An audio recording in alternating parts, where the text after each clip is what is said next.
Hello नमस्ते सबैजनालाई छ। आज पनि मलाई फेरि ब्लग ल्याउँदैछु धन्यको धन्य ब्लग ल्याउँदैछु। फेरि पनि तपाईँको साथ सपोर्ट चाहिन्छ। त्यही पनि आज यस्तो धेरै पछाडि ब्लग ल्याउँदैछु धन्यले। अनि आज फ्राइडे भएर चाहिँ म चाहिँ किन हल्का कपाल काट्नु पऱ्यो भनेर र कपाल काट्नु पऱ्यो मैले। अनि यो भिडियोलाई चाहिँ लाइक सब्सक्राइब गरिदिनु होला। अनि त्यहाँदेखि टक्क बेलमा दबाउनु होला सबैजनाले। अनि आज त्यस्तो फ्राइडेको दिनमा छुट्टीको दिनमा त कपाल काट्नु पऱ्यो नि हेरेर।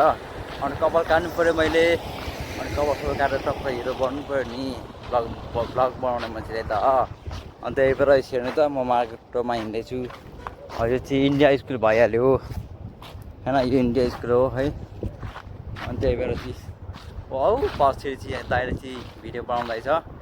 अनि हेलो गाइज, सबैजनाले माया गर्नु होला, सपोर्ट गर्नु होला सबैजनाले।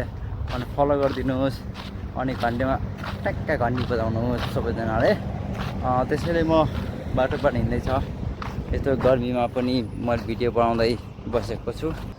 म चाहिँ आज चाहिँ कपाल काट्न गइराखेको छु मार्केटतिर जाँदै हो। अनि यस्तो धुपमा यस्तो मार्केटमा जाँदै हो हामी। अनि यस्तो चस्मा नि भाँचेको छ। आमा चस्मा भाँचिसक्यो नि होइन। चस्मा चाहिँ अर्को किन्नु पऱ्यो नि हेर। ब्लग मन छ त एउटा त चस्मा चाहियो।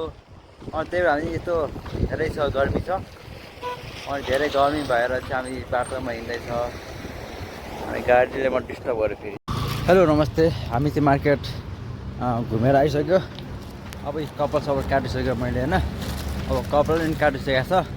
अनि रात भइसक्यो हाम्रो यहीँ, रात भइसक्यो। कपाल सबै काटेर चिटिक्क भएर हिँडेको रात भइसक्यो यहाँ। अनि अब गएर कतिखेर नआउने हो, कतिखेर खाना खाने थाहा छैन। रात भइसक्यो। तपाईँहरूले हेर्नु सक्नुहुन्छ यहाँ बाल चाहिँ रात भइसकेको छ। यहाँ पानी छ यता, राति भइसक्यो। अहिले गाइज अब चाहिँ सबैजनालाई गुड नाइट, गुड आफ्टरनुन भन्नु पर्ला मैले चाहिँ। अब 15 भइसक्यो त, अब सुत्ने त नेपालको त अब 9-10 भइसक्यो नि। अनि त्यही भएर चाहिँ म चाहिँ अब हल्का अब गएर नुहाइने गर्छु। अनि खाना खान्छु।